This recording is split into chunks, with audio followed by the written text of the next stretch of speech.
For those of you who have not been to one of our programs before, the research initiative was founded during DePaul's centennial year in 1999. The centennial year was from 1998 to 1999. And we wanted to find a way, we at DePaul, to come together with the neighborhood community to do something that celebrates our shared history, which at this point tonight is 120 years of shared history. And this is our 40th program.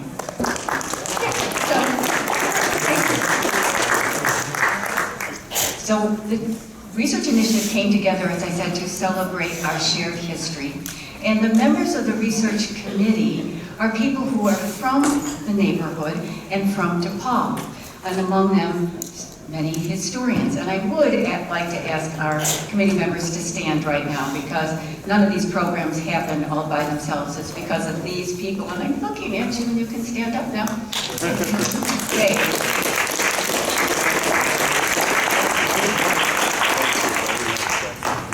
The operative word here is community. We believe that Lincoln Park is a proud community with a rich history that should be preserved. People in this neighborhood have a strong sense of place. Their role as community builders, innovators, and history makers. And I think you are all aware of this, and many of you history makers are still here. To celebrate this shared history and to encourage contributions to the special collection and archive part of our Richardson Library, we hold these programs twice a year to bring people together to be informed and, again, to preserve our history. Tonight's program focuses on author Daniel Kay Hertz's book, The Battle of Lincoln Park, Urban Renewal and Gentrification in Chicago. And I suspect many of you have been here throughout this process. In his book, Daniel Hertz traces urban renewal, the urban renewal path that began in the late 50s and discusses the ensuing gentrification process through the following decades. Daniel has previously written on housing, transportation, and other urban issues. He has written for such outlets as The Atlantic, Chicago Magazine, and the Southside Weekly. He was a senior fellow at the City Observatory, a virtual urban policy think tank, and he currently works as research director for the Center for Tax and Budget Accountability, researching and writing on state and local fiscal issues. Daniel grew up in Chicago, has lived in Chicago, Madison, Evanston, and now currently lives in Edgewater. Daniel is going to present an overview of his book and for the first 15 minutes or so. And then Daniel and our most recently retired political science professor, Larry Bennett, and he are going to have a conversation in those two chairs and sort of explore more details about this subject. Larry, as I said, is a retired political science professor. He is author of The Third City, Chicago and American Urbanism, and co-author of Neoliberal Chicago. You all might also know that in 2017 and 2018, Larry served as interim executive director of North Branch Works, which is a local nonprofit neighborhood economic development advocacy group. He and his wife, Gwen, just moved to Old Town. So without further ado, Daniel Kay Hertz.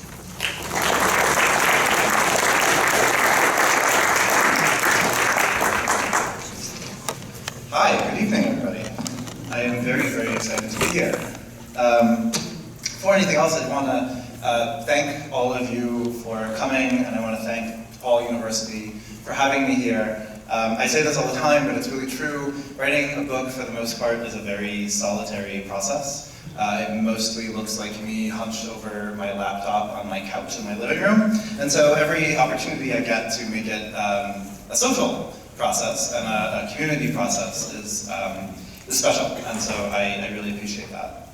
And I would also be remiss if I didn't note that it's particularly special to be here because really the backbone of the book was the archival materials that I was able to access at DePaul University Library.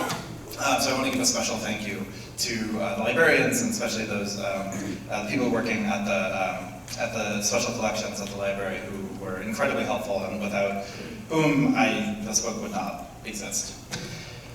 Okay, so I think there's going to be a lot of opportunity in the conversation and Q&A to get into a lot of the nitty-gritty and the details of the history of gentrification in Lincoln Park and in Chicago. So I wanted to spend this 15 minutes or so sort of setting up some of the bigger framing questions that sort of motivated writing the book and that the book is trying to answer. One jumping off point for these questions comes from a trend that I noticed over the last few years, which is that there's been a sort of series of articles and essays online.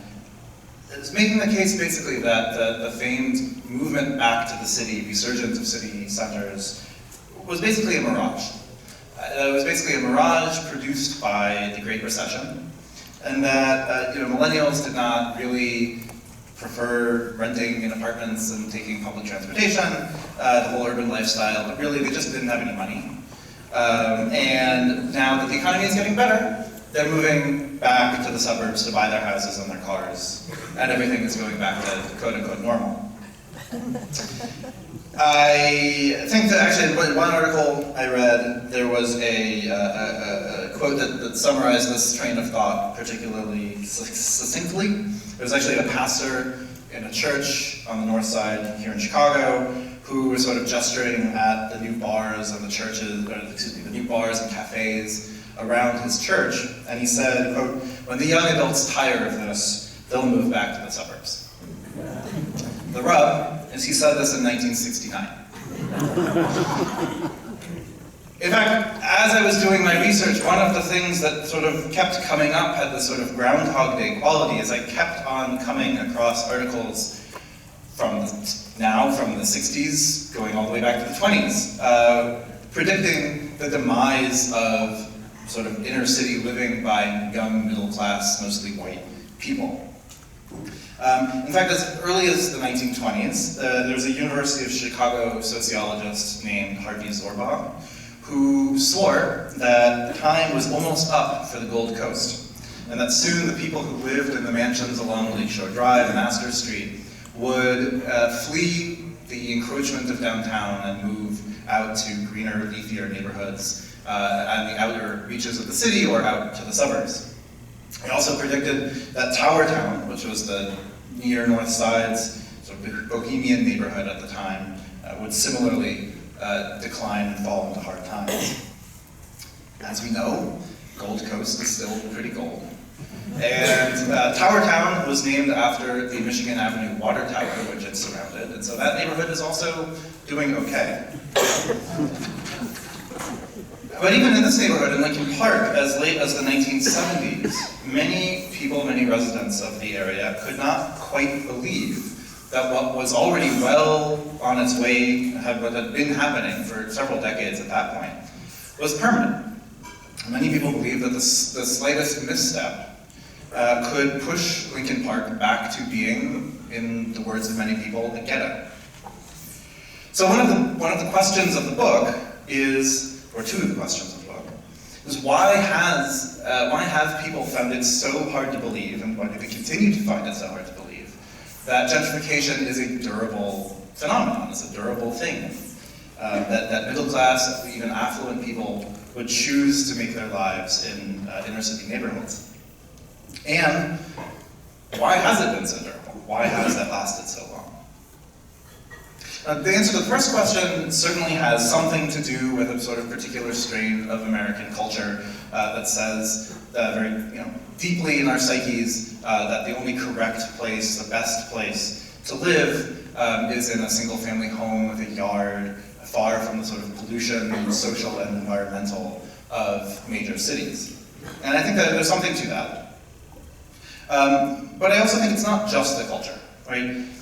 American cities in the 20th century were dominated by a narrative of decline, in large part because they really were declining for almost the entire 20th century. Now, this narrative overlooked the fact that even by World War II, the seeds of gentrification, urban regeneration, whatever you want to call it, were already evident by World War II. But I think more importantly, this narrative assumed that three major trends that were shocking American cities in the 20th century were permanent, when in fact they were not. So the first one was cars. Of course, cars made it possible for the first time to live away from urban rail lines, which people had had to live close to in order to get to jobs in the city. And importantly, that's true not just of the urban, the L system, but of what became metro as well out in the suburbs. Right? Suburbs had existed going way back into the 1800s. But the invention of the car allowed them to spread out from the handful of fingers of rail lines that spread out there and opened enormous amounts of land to practical development for the first time. Of course, cars were not by themselves useful unless there were a large network of roads and highways to use them on. But fortunately for car manufacturers, local governments and state governments and the federal government spent the 20th century investing tens or hundreds of billions of dollars in creating those very networks.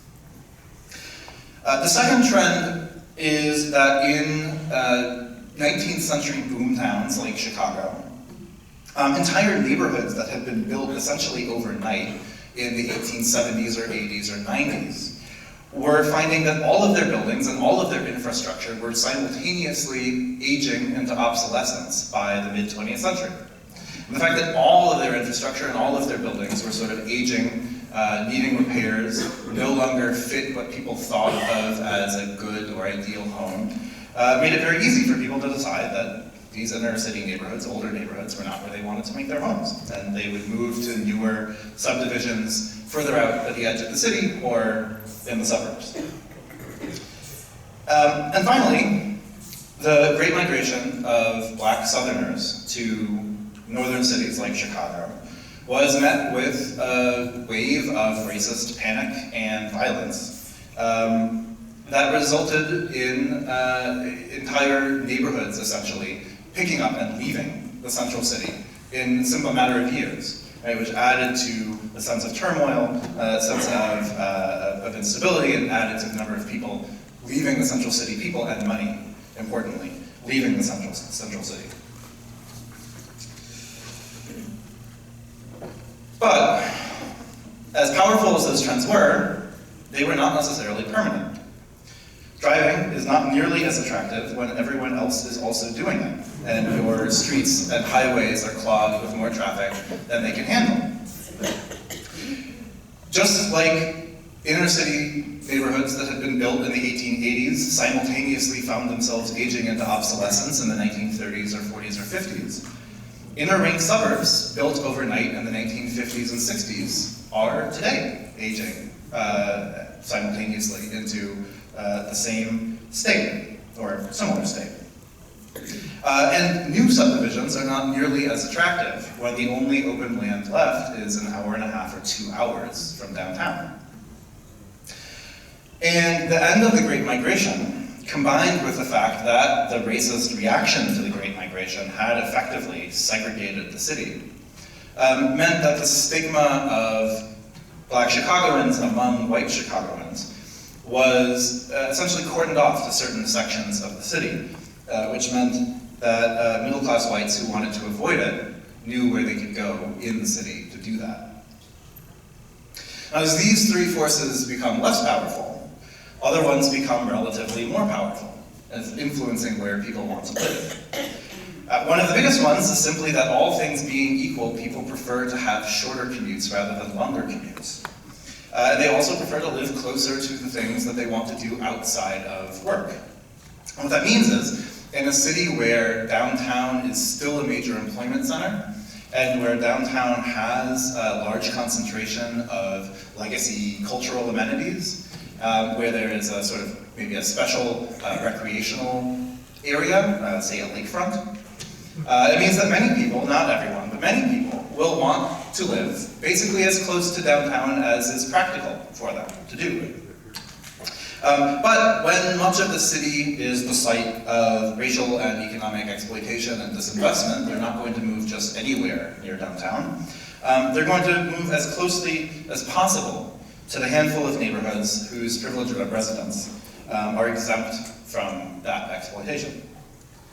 And this is basically what I argue happened in Lincoln Park and in what became known as the Old Town Triangle, starting in the 1930s and 40s. Middle-class, largely white people who wanted shorter commutes and more sort of a richer cultural life, and who, importantly, could not afford to move to the Gold Coast, moved just a few blocks north and west of there to the southeast corner of Lincoln Park, which became known as the Old Town Triangle, where they found low-cost, older homes that they could buy and rehab.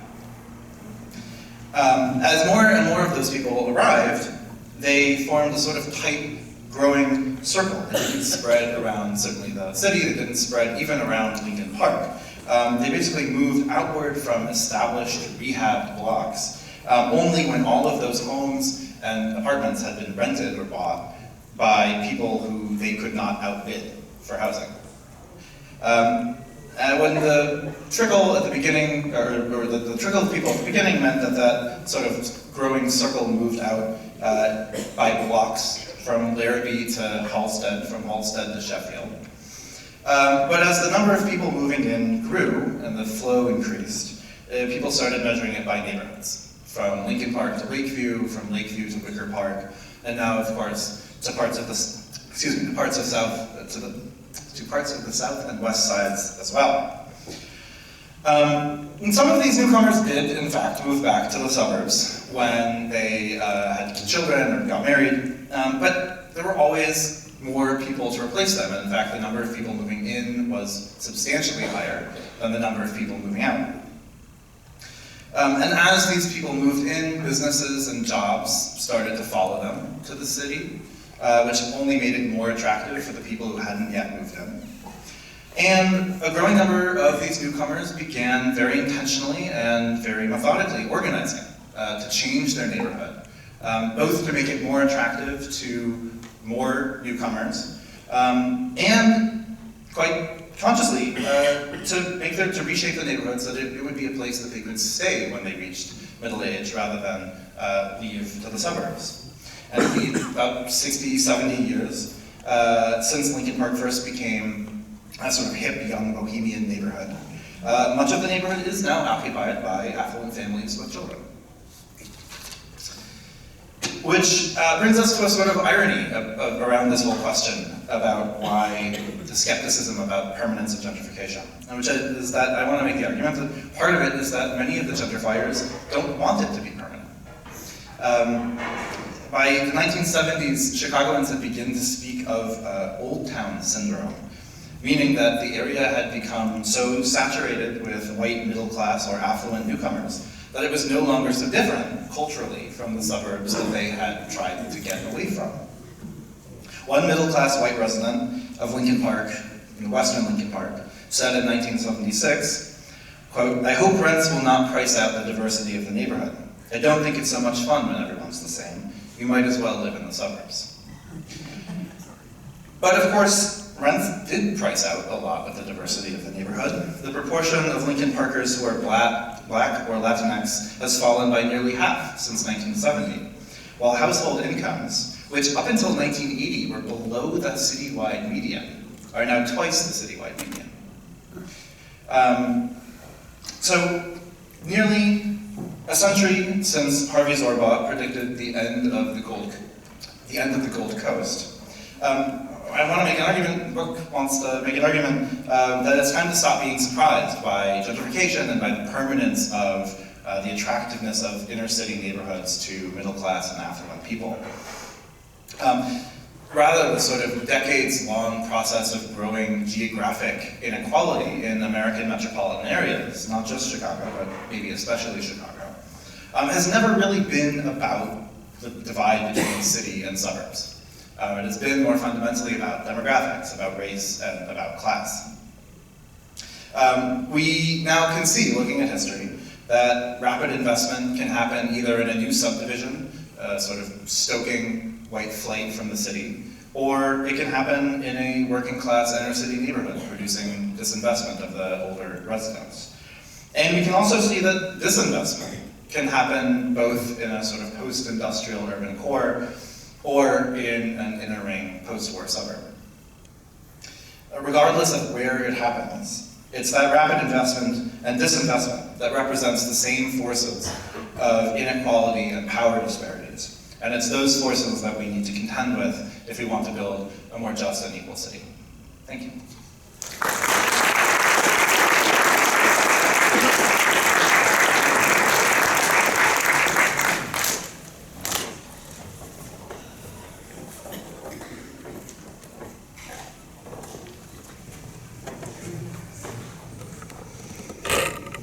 Thanks for the talk, Dan.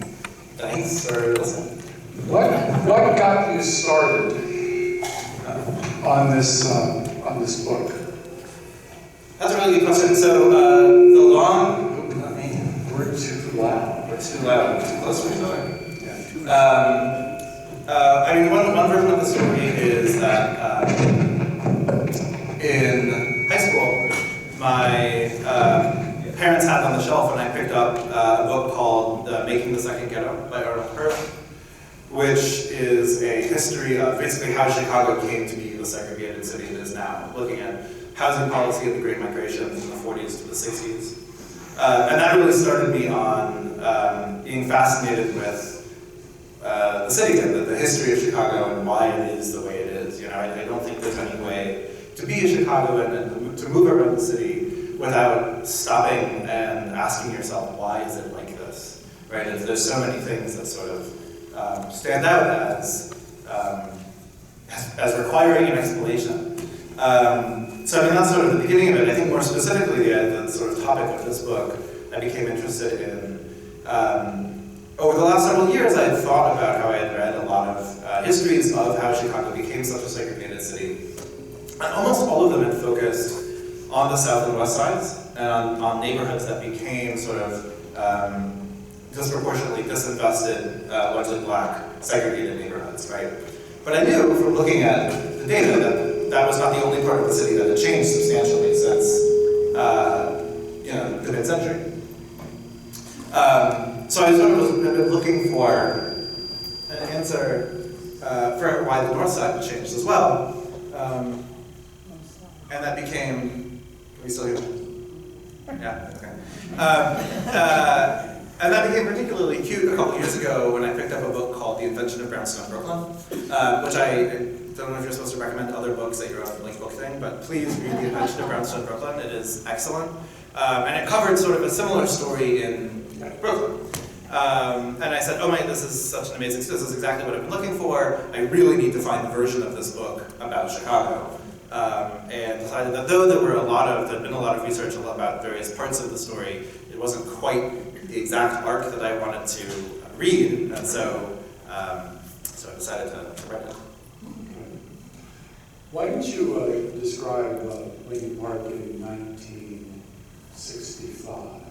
65. Okay. Physical layout, who was living in the neighborhood? Sure. So by 1965, let me actually go back a second. So in 1950, the neighborhood had been about 98% white, although many of the people were immigrants or children of immigrants. It was predominantly working class. There were a few pockets of middle class, particularly right along the lakefront. But it was really an overwhelmingly working class neighborhood. By 1965, things had changed on both sort of halves. People, I think, at the time made a much sharper distinction between Eastern Lincoln Park and Western Lincoln Park. And in fact, I found some documents in the archives that suggest that people west of, say, Sheffield or Racine didn't even really think of themselves as living in Lincoln Park. That was not their identity. To them, Lincoln Park was the area near the actual park. So by 1965, the eastern half of Lincoln Park, especially sort of the southeastern half, had substantially gentrified. And the Old Town Triangle in particular was already substantially, white collar. I think close to a majority of people had college degrees. People were already talking about, housing affordability as an issue. And meanwhile, the western half of the neighborhood had actually become much poorer since 1950. Cabrini Green was built just south of Lincoln Park on the western side in the late 50s, and the towers were built in the late 50s. And that pocket of poverty had begun to sort of seep over North Avenue into the western side. So there was sort of this bifurcation happening in the neighborhood. And meanwhile, by 1965, Urban Renewal, federal Urban Renewal, was sort of well along in planning and beginning the execution. They were planning the demolition of buildings along North Avenue and the expansion of North Avenue, the closure of Ogden, and so there was already a lot of sort of activity and the beginnings of a lot of conflict around whose homes were going to be torn down and why. You tell a very detailed story of events in the neighborhood, and there are a lot of interesting personalities. There are fatalities like Reverend Johnson. There are flamboyant leaders like Cha-Cha Jimenez. What you don't talk too much about is the city government's approach to redevelopment broadly or in Lincoln Park, and maybe even more interestingly, I think, and how did that work in terms of the Democratic Party and the ward organizations? I was wondering if you wanted to say something about that. Yeah. I would have loved to have included more of that in the book. My publisher set a very strict word count page limit, tragically. Yes, that's true. I think it's interesting because, and I think this is actually an area where it was different in many ways than the experience in New York. And actually, at one point, some of the neighborhood associations in Chicago sent a delegation to New York to learn about what they were doing, in Brooklyn and the Upper West Side, places like that were sort of undergoing similar transitions. And one of their big takeaways was, in New York, our counterparts hate the city government. I mean, that was the era of Robert Moses and of the sense that the city was just sort of like sweeping aside all of these historic neighborhoods. In Chicago, they certainly had a healthy skepticism and were certainly frustrated often by city government, but they were working together. They had a much more sort of cordial working relationship, which is not to say that they got along necessarily with the aldermen. The alderman of Old Town at the sort of beginning of this process was Patty Bowler, who was sort of a notorious machine alderman. I don't actually know if this is true, but I did come across this story that during the Prohibition, his family owned a speakeasy on North Avenue. And when some cops came either to shut them down or to shake them down, Patty Bowler shot them.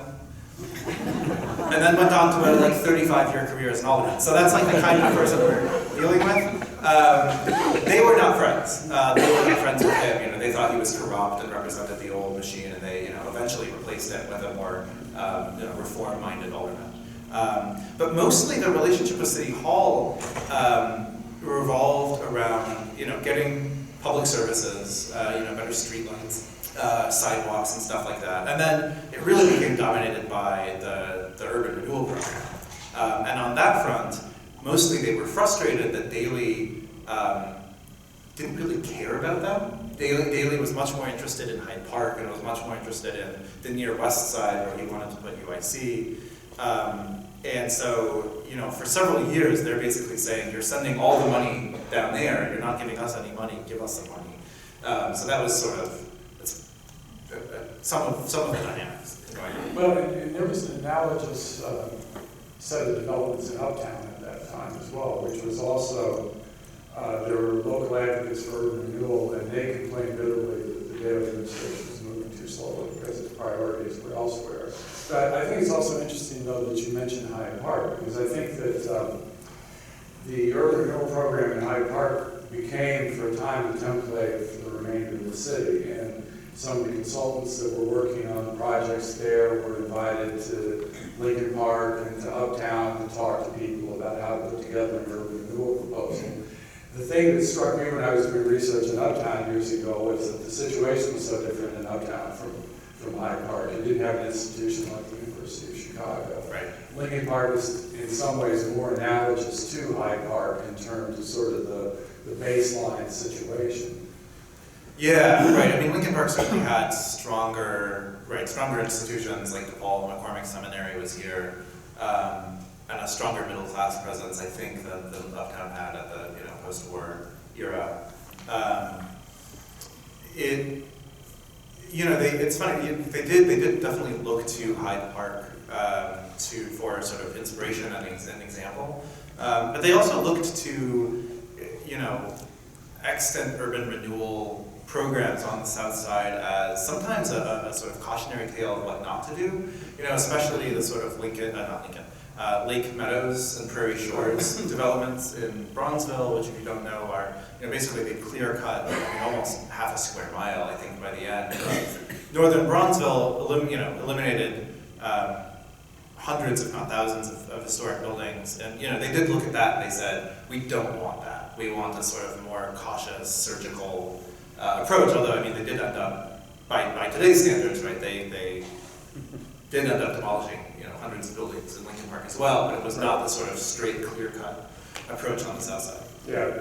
Well, I think the thing that was also happening too is that Prairie Shores and Lake Meadows were really a byproduct of the clearance era of urban renewal. Mm-hmm. And by the time the 1954 federal legislation is passed, neighborhood conservation becomes a term and technique. And in Lincoln Park, the process was shaped quite a bit by the conservation process. There was still going to be spot clearance, but the kind of block-by-block demolition and reconstruction was not really part of the game plan here.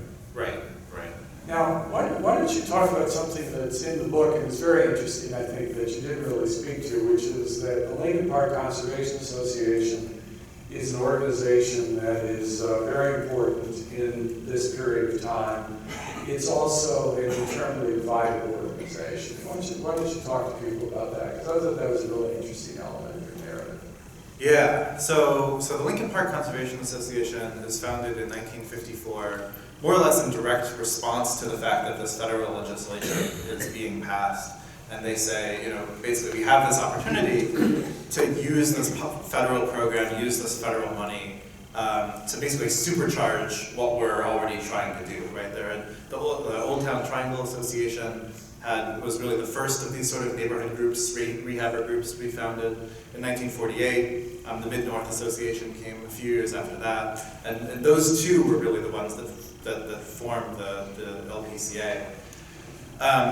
And so LPCA spent basically the 50s convincing City Hall to let them be an official conservation district, and then convincing City Hall and the federal HUD to give them any money for it, which takes another several years.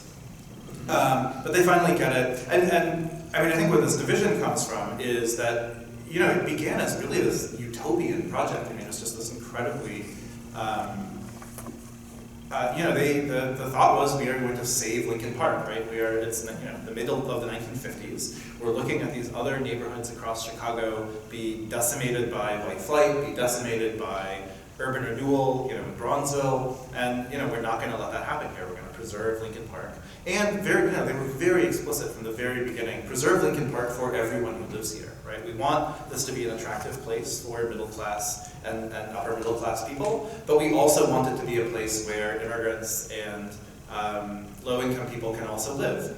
And they were people who lobbied in favor of state fair housing laws, open housing laws. By the 60s, really by the time that the conservation program is finally getting funded, it's sort of become apparent that they're not necessarily succeeding on that front, right? Old Town and parts of the eastern side of Lincoln Park are already becoming too expensive for lower income people to live in. And while the western side of Lincoln Park is really integrating, particularly with Black Chicagoans and Puerto Ricans, the eastern side of Lincoln Park is basically as white as it was in 1950. And at that point, there starts being this sort of internal debate within LPCA and within the other neighborhood groups about, are we on the right path? Do we need to sort of fundamentally rethink what we're doing here? Or do we keep doing what we're doing? And that becomes sort of I think, yeah, you're right, that's the sort of driving force of much of the sort of second half of the book, is that internal fight, which then is sort of joined from the outside by other people who are saying, we also think you should change course. But that's a fight that they're having internally even before that. One of the questions that I would suggested to me that I asked you is to do a sort of cost-benefit gentrification. So if we put it in the context of Lincoln Park, what have been the pluses, what have been the minuses of the story that you tell, or the consequences of the story that you tell? Yeah. I feel like this is sort of a trick question. One way of answering it is to answer it straightforwardly and say, well, on the one hand, the federal government didn't clear-cut the entire neighborhood, only certain streets, and there's a growing tax base, which the city obviously needs now as then.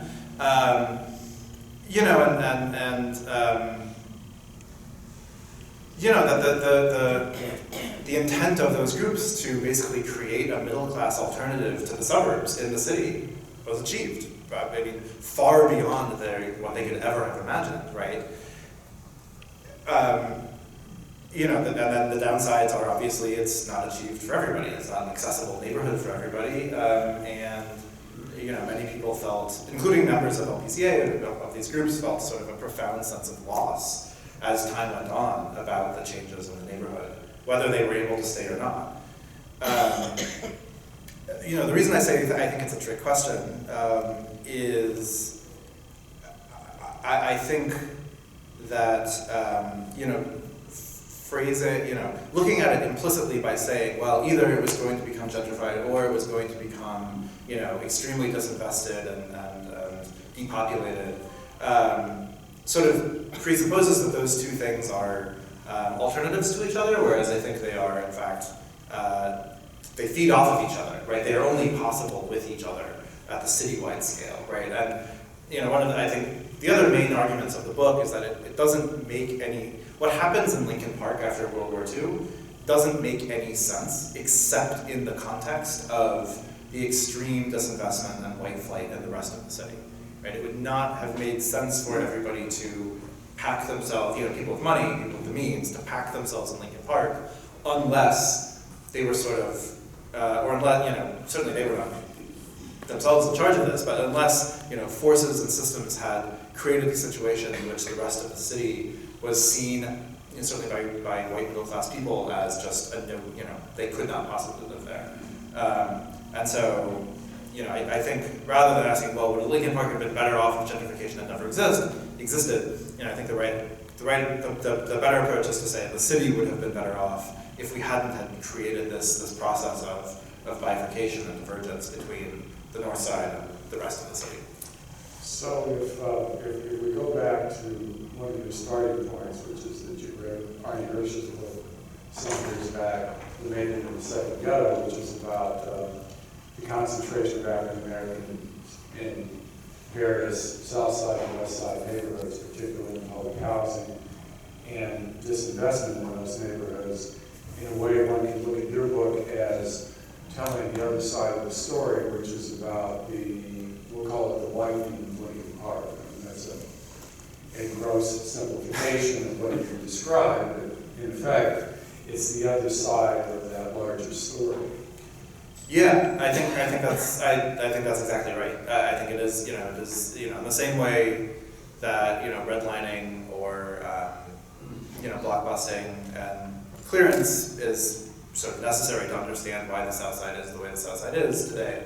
Rehabbing, ironically, also redlining, because Lincoln Park was redlined, and in fact, the fact that Lincoln Park was redlined, by the way, redlining, I don't know if everybody's familiar with this, was the practice, it was sort of reinforced by the federal government, also practiced independently by private banks, of basically literally drawing a red line around neighborhoods on a map and saying, we will not loan for housing here, either home improvement loans or mortgages or none of it.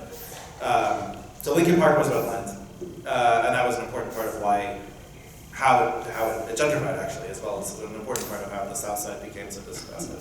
But yes, I think that's exactly right. It's trying to sort of say, yes, this is the other side of the story, and actually both sides are crucial to understanding how Chicago changed in the second half of the 20th century. You're writing about a very apocalyptic time in the city's history, the 1960s in particular, but even beyond the political and social conflicts at that time, the perception in many cities around the United States in the post-war period that they were in decline. And when we were just talking about the Arnold Hertz story as opposed to the Daniel Hertz story that you're telling, I think of Saul Alinsky's definition of an integrated neighborhood, which was he probably coined this phrase in about 1965 again, which is that an integrated neighborhood was the time between the first black family moving out and the last first black family moving in and the last white family moving out. In Alinsky's view, presumably you couldn't have integrated neighborhoods. And so I guess that one of the lessons that you're getting at is if there had been a city policy that was aimed more at avoiding these apocalyptic visions, we have to protect places that become ghettos by demolishing them, or we have to absolutely preserve other neighborhoods as these jewel boxes of affluence, that we would have a more balanced city at this point, more racially integrated, more socially integrated city. Yeah, I think that's good. And easier said than done, Easier right? said than done. But yeah, I mean, I think the city was very intentional about moving in the other direction, right? So so the sort of harm mitigation, if you were to go back in time, you could imagine doing. I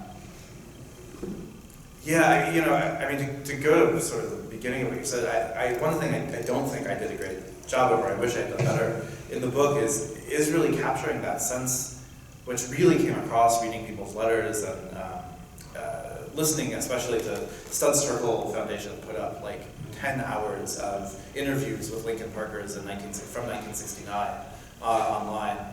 Listening to those, this really comes through. It's really just the sense that like the world is falling apart at the end of the 60s, and it's not, it's the assassinations nationally, it's the Cold War, it's, but it's also the fact that Bruce Johnson got murdered in his, near his church on Armitage, and there was this thing called the urban crisis. Yeah. Basically, was invented, that terminology and all of the associations. Yeah. Was created. And I think that, the extent to which that really fueled the, really in many cases, ferocious reaction against some of the more liberal or radical groups trying to halt the process of gentrification. Yeah, I mean, that clearly was, that context, national context, global context, was clearly really important. And I sort of struggled to incorporate that in such a sort of geographically constrained book. Yeah. There's a wonderful quasi-fictional film from that period called Medium and Cool, which was made by a director named Haskell Wexler, who actually filmed in the city during the 1968 Democratic Convention. But a lot of it deals with neighborhoods in the city and race relations. There's a principal character who lives in uptown. And I think it remains a very powerful film because of the way in which it communicates that sense of crisis. Well, we've been gathering along enough like we're sitting in this bar drinking. There is a microphone up here, and I think it's time to see if we have questions or comments from the audience. There had been a better place earlier this evening that Alan would be the first person in the mic. I see that whoever placed that bet won. The odds were won. Or she won. Thank you, Mary. This is fascinating. One comment I've gotten from one of my friends is they waiting for the second book that goes beyond 1970. So when you think about the next book, right, Patty? Because I recognize people that were in the book, but it was after I moved here in 72, so I think everyone might to see that. The other thing is, a lot of people that I know from other neighborhoods would say to me, I just wish our neighborhood doesn't become like Lincoln Park. I used to say back to them, if I had $1 for everybody who said that to me, I could afford to buy a house in Lincoln Park. But with that said, just on the serious note, the city is trying to come up with affordable housing. and this is for both Larry and you, is there any hope to reintegrate by income the neighborhood? I mean, there's this little bit, Lincoln Commons, they have to put 10%. And when I say affordable housing, if you look at the rents, you wouldn't think they were affordable. I mean, I understand that. But is there any program? I'm not going to mention that word, the heaven of New York, that nobody really likes. But do you have any sense of what the city could do to reintegrate gentrified neighborhoods from a class financial situation?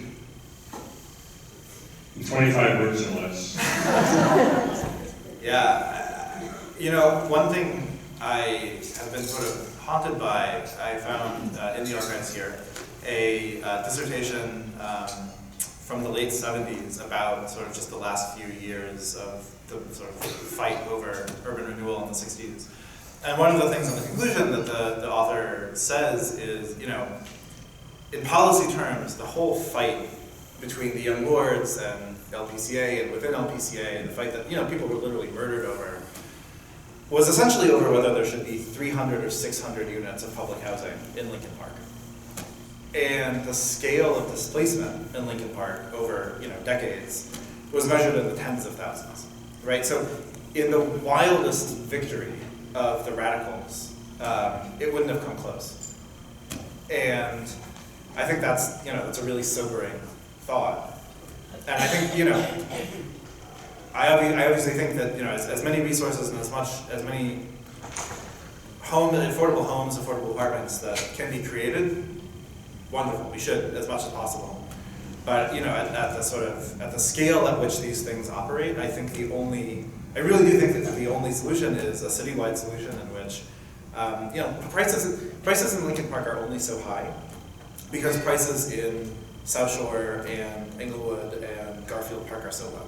That's the only reason it really makes sense, right? Is that everybody is, again, sort of pushing into one pocket of the city. Unlike the Bay Area, unlike New York, we don't have a regional shortage of housing, right? We're not a rapidly growing region. We don't have constrained land.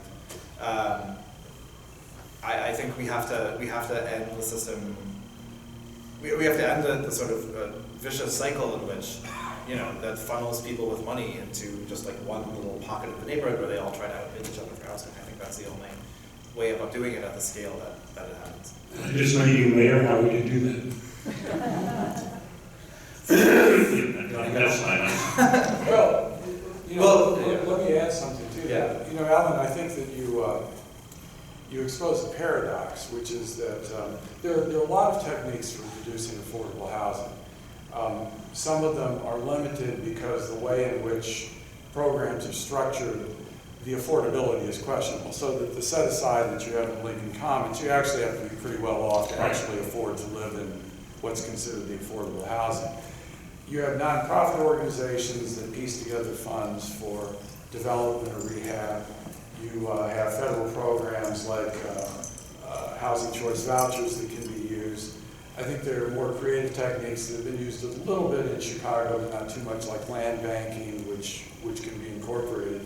But the paradox is this, which is that to reintegrate Lincoln Park at this point would be very difficult because real estate values are so high. So it's hard to figure out ways in which you can create substantial amounts of affordable housing in a neighborhood that's already become very pricey like this. The place that you can develop affordable housing are neighborhoods like West Inglewood, etc., which are areas in which if housing was developed which would be appealing to middle-class white families, that would be viewed as a harbinger of gentrification in those neighborhoods. And so it's difficult to work out of the box that was basically created by the redevelopment framework that was created in the early post-war period. I think that there are ways to deal with it, but it isn't something that can be solved in 5 years or 10 years. It would really have to be a concerted effort over 20, 25, 30 years. It would probably involve the municipal government, the state government, and the federal government. And so some people are listening to me and saying that, oh great, he's going to bring back Lyndon Johnson. And so I recognize the paradox in what I've said too. I mean, it's a very difficult situation. Thank you. I enjoyed your talk. Thank you.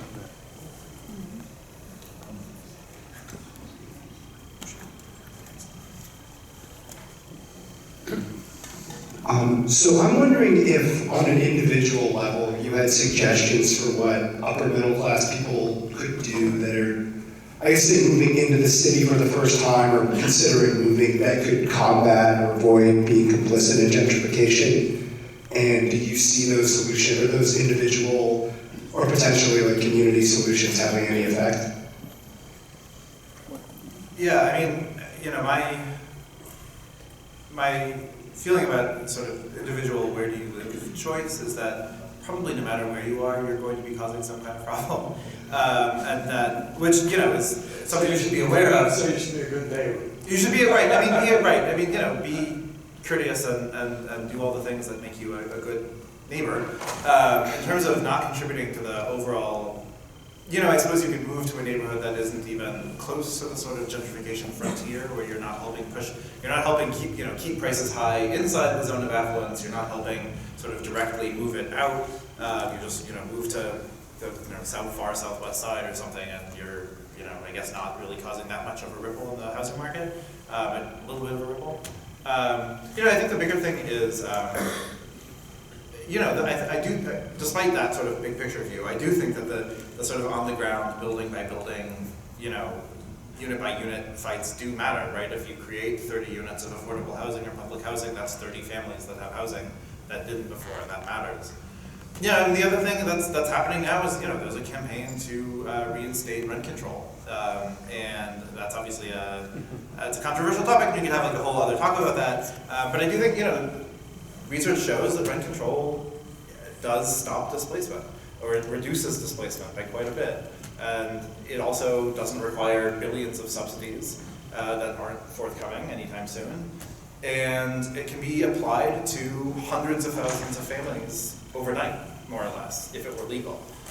So I think that is one of the, frankly, the most, probably doesn't as helpful in Lincoln Park or neighborhoods that are already very pricey, but for areas that are sort of on the cusp of gentrifying or will be gentrifying, I think it is a big deal, and I think that could make a really big difference to a lot of people. Thank you, and yeah, definitely support that campaign. I heard about that. Hi, my name is Jay Golds. I thought I'd help you fill in a couple holes since you made me feel like Abraham Lincoln. You're talking about. I read back in the 60s. I was actually there in the 60s. My father had a dime store on Armitage in 1957. I was a kid in the 60s, but I was there every Saturday. And I can tell you, it absolutely was not called Lincoln Park. It was because my father, where's your store? First it was Newtown, and then it slowly became DePaul, and then probably in the 70s it became Lincoln Park. And I can tell you, it was never a ghetto. And if you look at the definition of a ghetto, starting with the Jewish ghettos in Europe, ghettos are a bunch of the same kind of people. That neighborhood, to your point, was a lot of different kinds of people living there, but I never saw my father upset at one time. It was 1968. The riots were happening everywhere, and he had put gates on the windows. And he was really upset because he had come from the west side. There was a ghetto, and Gates really said, you're now a ghetto. But unfortunately, if you would have just stuck it out 6 more months, the neighborhood in 1968 started coming straight up. Because the second part is, which you haven't talked about, the baby boomers were a huge part of what the baby boomers were coming back from the suburbs to the city. And when I graduated college, and I'm a young baby boomer, I opened up on Clybourne. I was the first new business there, and all of my customers had just moved back from the suburbs. And so there's been a huge change, obviously, but I just wanted to, when I used to tell people I was opening on Clybourne, they would go, Clybourne? That's near Cabrini Green. And then after like 15 years, oh, Clybourne. So thank you. It was a very interesting talk. We get your book. And like I said, I'm feeling very old now. Thanks. Thank you so much. I want to follow up on something that Jay said about Armitage, that it wasn't a ghetto. There was a program that the Ford Foundation funded in about a half a dozen or 8 American cities in the early 1960s, which had I think, a very interesting name. It was called the Gray Areas Project. And the Gray Areas Project looked at inner city neighborhoods that had significant minority populations, and it was interested in figuring out ways to get young people involved in community activities and community service of one type or another.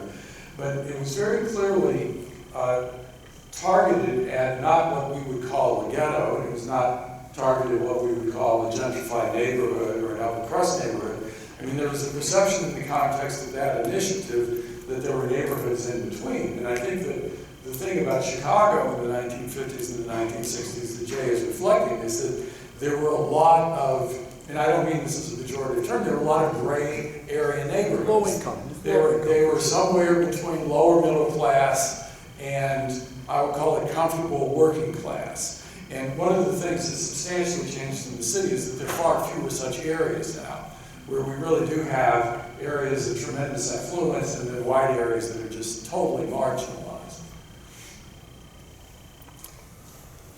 I enjoyed your book very much, and I, like Alan, became active in the neighborhood after the events that you described, but I've heard about Cha-Cha Jimenez and everything else for many years, and I live right down the street from where Jay's father's 5 and 10 was.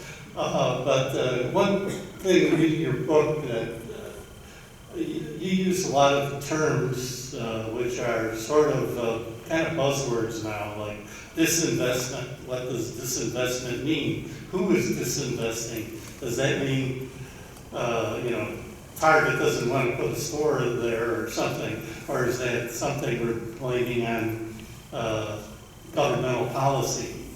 And then the other term, gentrification. As a lawyer, I represent a lot of people older people who lived here for many years and had good fortune. Their old house that they couldn't afford to repair suddenly became a $1 million empty lot, and they moved to a senior citizen place and bought down payments for their children, and so it's not always the rich people are moving in and all the poor people have to scatter. It's a little more subtle than that. And the other term is, you use the term rehabber for the people that are coming in and revitalizing this neighborhood and preventing the people who stay here from affording places. That term rehabber doesn't really adequately describe all the different people, because there are people here from many years. Their families have been here since generations, and there were people that weren't necessarily rehabbing, but they were part of that movement, and so rehabbing sort of just, I don't know if it really is an adequate term for that. Yeah, I agree. It's the tension, maybe especially in a short book, is between trying to have economy of vocabulary and not have to use long, more accurate phrases every time, and trying to find reference words to reference groups and ideas that are necessarily going to diminish the complexity of the I tried to think of some other term you could use, but I really couldn't come up with anything better, really. Yeah, and I hope the choice to use rehabber in particular, another sort of possible one was gentrifier, but I thought that's sort of freighted with so many preconceptions and sort of ideas that people would bring to it that I wanted them to have a little bit of a fresher slate for. The people did, members of LPCA did occasionally refer to themselves as rehabbers, although it was not sort of a super common thing. But I guess I hope that it referred not just to, obviously, people renovating their own buildings, but also to the sense that they were contributing to the rehabilitation of Lincoln Park as a whole. But no, you're absolutely right. I mean, it does not encompass everything that they were doing. Thank you. Well, Daniel, some people weren't renovated because the neighborhood was redlined. Right. And when would you say it became possible to get a mortgage in Lincoln Park again? Presumably you had been able to at some point in the future, although the modern mortgage system only goes back to the 30s. Right. I want to say by the 60s they were able to. I mean, I think part of the idea of the conservation program itself was that it made possible loans and even subsidized home improvement loans from the federal government. One of the difficulties was getting insurance. Yeah. You could get a mortgage, but then you couldn't get insurance, and then you had to go to the Illinois Fair Plan, and it was ridiculous, how much they would charge you for premium.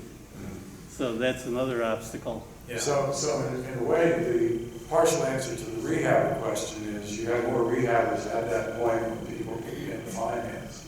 Yeah, well, and I think part of the role that redlining played was exactly that. The older homeowners who were more working class or lower middle class they couldn't get a loan and they couldn't front the money themselves, so they sort of didn't have an option for maintaining their buildings. And it was only people who had some kind of family wealth could come in and they'd buy the building for very cheap. And then at least in the 40s and 50s could easily spend 2 or 3 times the purchase price renovating. Hi, I love the book. Thank you. I was a store owner in Lincoln Park for many years. I had a pet shop on Clark Street, and when my family and I took over the store in the early 60s, the store had already been there for 25 years. And then I was there for another 35 years. And when somebody came into my store with a puppy, I knew that dog for that dog's entire life. And people brought their children in to show their children where they bought their first turtle when they were kids. And, obviously that kind of quality of a neighborhood is gone. The whole idea of neighborhood merchants doesn't exist anymore. In Lincoln Park, certainly. And I can't imagine. I believe that at this point we have generations of people who don't have any concept of what that is. There is no meaning to that anymore. And so I don't know that there's even a possibility that we would go back to a community way of life when we have Amazon. I mean, why would you do that? So, for me, it's very much a matter of lucky I was there then. I'm never going to see that again. Never going to see that kind of world again.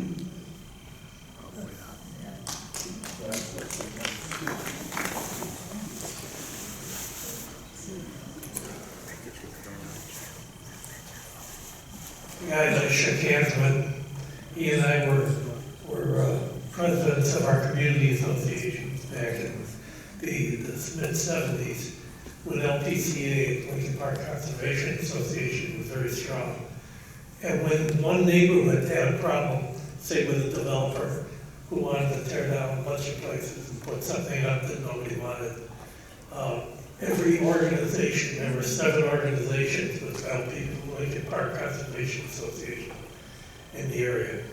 And if one association had a problem with somebody who's trying to do something in the neighborhood that the people in that one association don't like, every association backed them. And when the alderman counted the number of people that live in the 7 associations, they said, we agree. It was a real bar. Oh, I guess I turned it off. Hello? Sorry, that boy.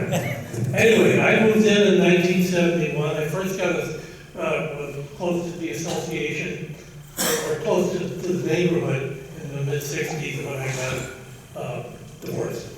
So, but my new wife and I, we moved in 71, and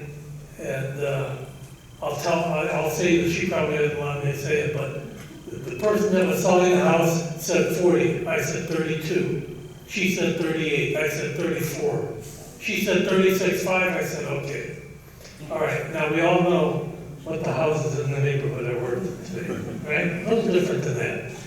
But most of the houses in this whole area were rooming houses after World War II. Because there was a shortage of housing with the baby boomers. So the houses that were rehabbed or that were converted to rooming houses were 2- and 3-story buildings. Very nice. And then in the late 50s and 60s, after Old Town started going and started branching out, and it started getting a little expensive in Old Town, it went to the other neighborhoods. And they became, people would buy them and convert them to single family, because they were 2- and 3-story buildings, not like the outer neighborhoods with the 1-story, the building and one house next to another, and they all look the same. But these were bigger buildings, and people converted them or tore them down and made them single families. And that's what drove the prices up. Then people said, yeah, I moved to Lincoln Park. Gee, why are you there? Well, the off stop with 3 different trains 2 blocks away. I'm on Burley Street, just north of the old Children's Hospital. The beach is 5 blocks away. The zoo is 6 blocks away. The restaurants, the theaters. I can walk to all of these things. And that's why people wanted to go there, especially the younger people, and spend that money. And to me, it was just amazing. I was transferred to Rockford, Illinois in 1980, worked for Amoco Oil Company for 42 years. And I was transferred to Rockford. I didn't sell my house because the prices of the houses on my block were going up by $100,000 a year. It was crazy. But I knew when I moved back, I wouldn't be able to afford to buy one. And certainly not the 40 and 32 thing, you know? So it's such a great neighborhood, it's so attractive. And people just love it. And that's why the prices are what they are. And but they started with rooming houses, started in Old Town, and as Old Town got more expensive, it just spread around. And I've been there now 48 years and absolutely love it. My name is Leroy Johnson. I live on Burley Street, just north of where the Children's Hospital was. And that's too bad that happened, but c'est la vie. So thank you for letting me talk. Thank you. Thank you.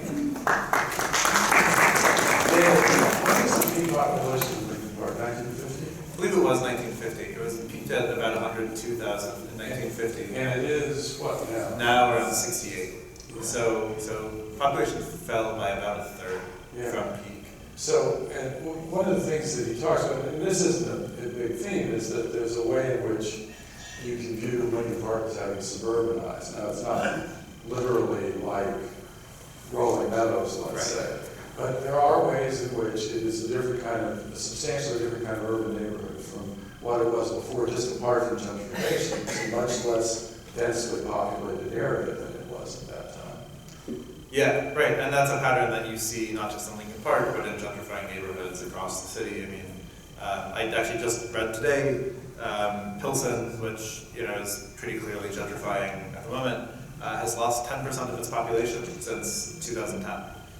So this is something that continues to be a trend that higher income people move in, they can afford more space, and so they buy more space. The population falls largely as a result.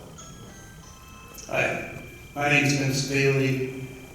The foundation was the Federal Urban Renewal project that started in Old Town and went to mid-north, close to the lake, but didn't include any high-rises at the time. And the federal government came by and they paid money, they re-landscaped the streets, they put a lot of brick pavers in, they put trees in. But more importantly, they loaned money at 3%. So if you wanted to buy a place there, they would loan you money at 3%. And you would rehab it, they gave you rehab dollars at 3%.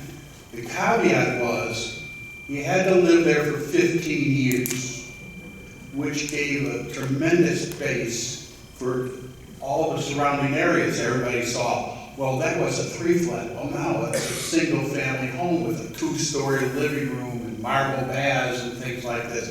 That's fine, they did it at 3% money. But it set the tone, basically, for all the rest of Lincoln. It was the most successful urban renewal project in the country at the time.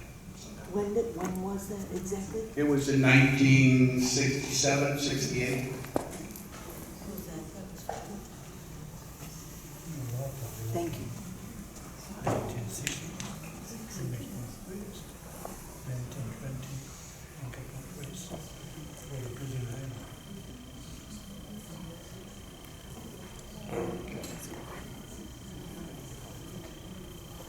My name is John Boldick. I think we're here at DePaul. I think it's important to recognize that one of the things that made Lincoln Park Conservation Association successful and to turn around the neighborhood was the fact that 3 institutions were here that were considering perhaps leaving because the neighborhood was cut up into a lot of rabbit-warren type apartment buildings. But DePaul Children's and McCormick Seminary agreed to stay, and Mayor Daley agreed to enforce the building codes and to stop allowing these buildings to be cut up the way they were. And if that had not happened in the late 60s, this neighborhood could have gone in a different direction. So I think DePaul, McCormick, and Children's all played a significant role in having an anchor to the neighborhood as well as employment here. Yeah, absolutely. And going back to what I was saying about Uptown a little while ago, one of the big differences in Uptown is that you didn't have those kinds of institutions as it was going through the Urban Renewal period. The one institution that was in Uptown, as some of you may remember, is the Kemper Insurance Company actually had its headquarters up there. And in the early phases of discussing urban renewal conservation in Uptown, Kemper was heavily involved. But then, and I'm not quite confident in my memory of this, but I'm going to say sometime between 1968 and 1972, Kemper decided to relocate and move to Buffalo Grove or somewhere like that, if I'm not mistaken. And that, in effect, took away any kind of institutional basis for pursuing redevelopment in the neighborhood. So I think that the presence of institutions that could play a role in stabilizing the neighborhood was a very important variable. And obviously it was tremendously important in Hyde Park. And also, though I'm not so sure that we like the kind of redevelopment that occurred on the near west side with the hospitals that were located there in the OIC.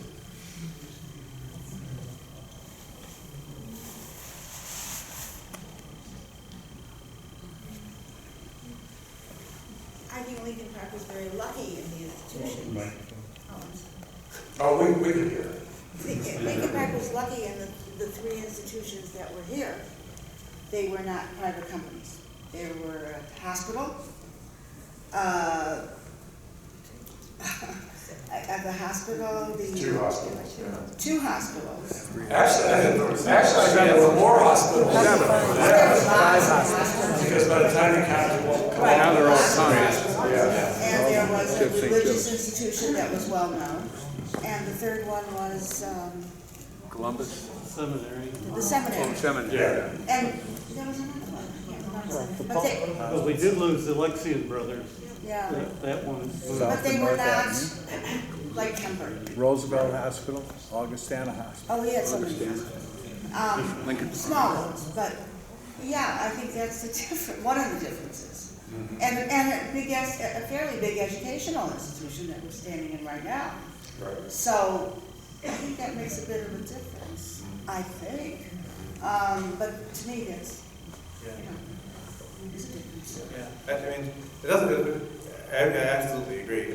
One anecdote that I found that I thought was interesting and maybe telling. You know, in Hyde Park, the University of Chicago absolutely dominated the renewal process. I mean, they were everything there. And DePaul certainly played an important role in funding. I mean, they were a founding member of LPCA, and they contributed substantially financially and obviously in other resources. But when it came time to actually draw up the urban renewal plans, the federal government basically told LPCA, we're not going to give you enough, federal government plus the city, basically told LPCA, we're not going to give you enough money to do the whole neighborhood at once. You're going to have to do this in phases. Choose what your phase 1 is. And DePaul, because nobody knew when phase 2 would happen or if it would happen, DePaul really seriously lobbied LPCA, which was sort of running the show, to include the DePaul area in Project 1, in the first phase. And LPCA decided not to include DePaul in Project 1. And to me, that's sort of an indication that although DePaul was really important, they were not driving the bus in the same way that the University of Chicago That would not have happened in Hyde Park. Right, no, I mean, who would have made that decision in Hyde Park, right? I mean, there was nobody else. In Hyde Park, there was this, there was the Hyde Park, does anyone, it was Hyde Park Conservation Association. Something like that, But there was also the Southeast Chicago Commission, which was a wholly owned subsidiary of the University of Chicago. Nothing the SECC would have done would have been without the approval of the university. Right. It's not the same here. Right. David, my name's Jack, and I'm new to the city, been here a couple of years. I wonder if you guys could talk a little bit about segregation in Chicago and how that's driven the development pattern here. I mean, because we sit here in 2019, we've got a city that's a third white, third Hispanic, third black, all clustered in certain neighborhoods to this day. And we're in the white area, obviously, looking in the room. So just could you tell us about that and how you think that's affected over time? Was that a driving factor at one point and made it an acceptable place for people to move back into the city? It was tremendously important. But Fran, do we have until 11 o'clock? Why don't you start and then I'll... Okay. Yes.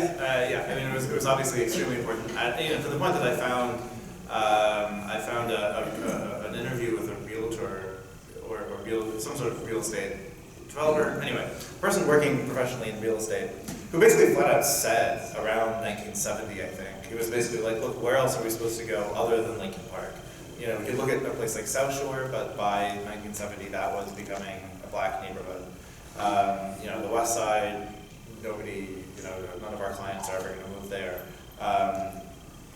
Lincoln Park is basically it. That's because of the race issue, because it's the last sort of direction from downtown you can move that is still predominantly white. That's where the money is going. I think it was a dominant issue. I'm going to speak a little more historically. 110 years ago, so the first decade of the 20th century, the African American population in Chicago was much smaller. It was 40,000 out of 3+ million residents, 2.5 million residents, something like that. And it wasn't particularly racially segregated. You had African Americans living in quite a number of neighborhoods in the city, but it was a small population. And there is a process or a set of processes that play out in the teens, 20s, 30s, and into the 40s, in which the African American population becomes increasingly segregated in the city. And the Chicago population basically leveled off at the onset of the Great Depression. It grew a little bit in the 40s, but basically there were more people in Chicago in 1930 than there are now. And in the 1920s and 30s, you had the formation of the South Side ghetto, which was known by various names. It was frequently called Bronzeville, which is a name that dropped out of the lexicon for about 30 or 40 years and then was brought back as that area has begun to gentrify, including gentrification by African Americans. But you had what were called restrictive covenants attached to real estate contracts that prohibited the sale of properties to African Americans, in some cases to Jews, in some cases to Asians. You had an informal process of boundary maintenance, basically by physical coercion. There was a series of small riots in the city in the 40s and the early 50s as African Americans moved into what had previously been white neighborhoods. But the other thing that I think is quite striking and really begins to bump up against the narrative of Daniel's book is that in Chicago, like many American cities in the early part of the post-World War II era, there was this concern that the country is suburbanizing, cities are beginning to decline, etc. But it was a very complicated process.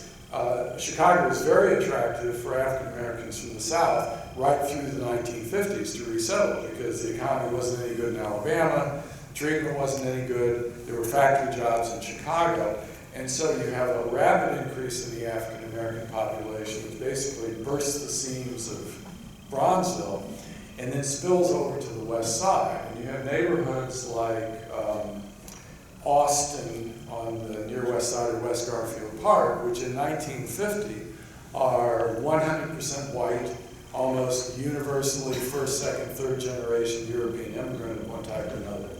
And by 1960, these neighborhoods have become 80, 90% African American. By 1970, they're 100% African American. So there's this wholesale reshuffling of the local population. And so I think you can see how in a place like Lincoln Park, where race wasn't necessarily on people's minds, nonetheless the preservation of the neighborhood is occurring within this larger context of a city that has a population that's rapidly shifting demographically. And then I'm just going to throw in one of the pieces, stop talking, because I could go to 11 or beyond that. You have these Democratic Party ward organizations that are oriented around family and kinship. So, pardon my terminology, but the dudes who became assistant precinct captains were the nephews of the precinct captain, who was the second cousin of the ward committee. And within the sort of ethnic pattern in the city, if a neighborhood goes from 2/3 Polish to 1/3 Irish,